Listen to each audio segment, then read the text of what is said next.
Video gonna be about what I got with reaction to Puffy. I saw that interview with his lady friend Young Miami or whatever that was, and he talking about he gonna bring back R&B. Said R&B is dead. Just like I heard hip hop was dead. People been saying this for like years. Let me tell you something. If you want to say mainstream R&B is dead as you know it, well, let's look at the factors. Who killed it off? The white plantation, and who did they get? Hired bucks and sell out tap dancing buffoons and cooning like Puffy and these others who were no producers, push buttons and sample, not using real instruments. It doesn't take a musical genius or a musical mind to push buttons to get songs and hits and how it works. But before he can talk about anything, at least have some talent. Puffy ain't got no more talent than most people got in their pinky, but he's a marketing dude. He's smart. And he aligned himself with the right people, and the stars are aligned for his whackness. But Fluffy, Diddy, Daddy, love, hate. I call him hate. I don't call him love. I don't see nothing love about him. I call him hate. Because to me, he's a hater. And he is one of the most things that I despise about the industry. I can respect your hustle, but I don't particularly care for him at all. And musically, it's been a minstrel show what they did to R&B music. You know, it's not even his fault though, because back in the 80s, and for better or for worse, with the successes of a Michael Jackson, of a Rick James, of a Prince, of a Lionel Richie, of a Stevie Wonder, one man solo artistry, Ray Parker Jr. I can go on, Kashif, Steve Arrington. I can mention them, Luther Vandross, Freddie Jackson. Throw names in there who could play instruments. And when the MTV, the visuals, we got synthesizers. We took the bands away. Okay.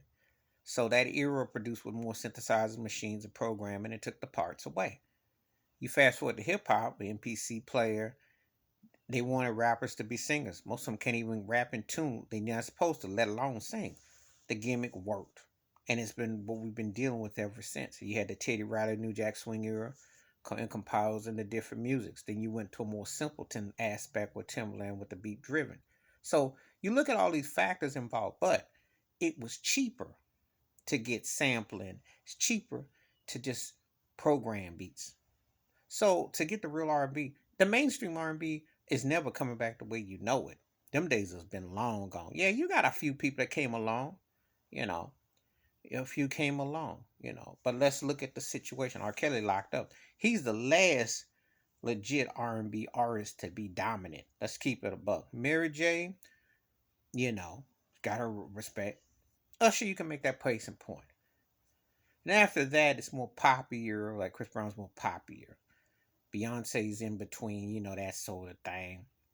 But the thing is, the mainstream R&B, it ain't gonna be like it was back in the day. But see, Bruno Mars is doing his thing. I like what he does. Okay, I like that.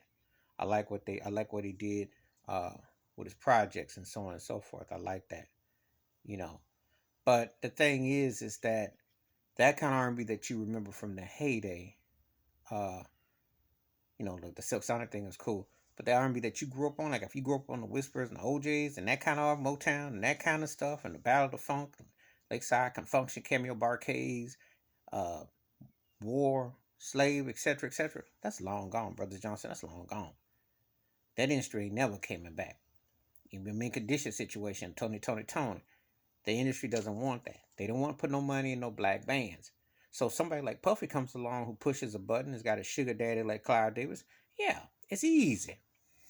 If you still got to put the work in, but it's easy. Dr. Dre too. Who are we kidding?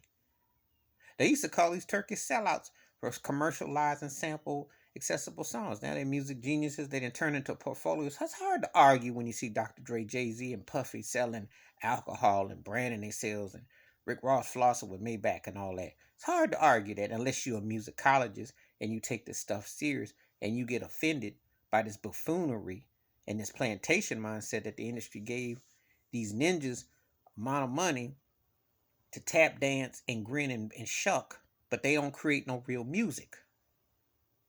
You see, it's a sad part when Lamar Dozier died, who could really write and could play and could tell you parts in music.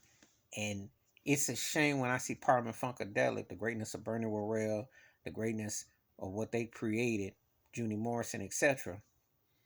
and some cat comes along and sample their music and brags about a 3 foot estate and all this money, but those artists aren't millionaires.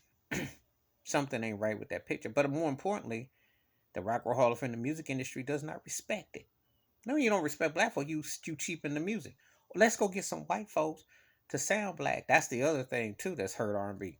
Go find white boys who take over all of it. So when they say that R&B is dead and hip hop is dead, it's not dead. They want it to be whitened and enlightened, and they want to do away with the dark aspect of it. And they want to make it on their terms. When the music was doing the way it was doing, without the commercial, see, black artists get penalized for crossover, but white artists do R&B and stuff, and they say, "Oh wow, they so we." And if you were bad, I'm not taking if you were the truth, but we know when some people are just coming through the cookout to get a paper plate and make a dash, and we know people gonna sit down and can play some bones, and can play some cards and some tonk. They're gonna play badminton, and volleyball with you. They ain't scared of you. They not worried about the flies over the barbecue pit if you eat that, or over the watermelon, or over the, and I say it because some people eat that fruit, or over the iced tea. Okay, the bottom line is the industry has created that. So they hire some buck broken like Puffy. He gonna say that, but he ain't gonna do nothing. But is it fashionable? You never heard black artistry get put down. They were rappers back in the day were upset with R&B for not staying funky. Why you think the best quality music? Why a lot of these cats got the bag? Because the best music was produced between the '60s and the '80s, the top tier.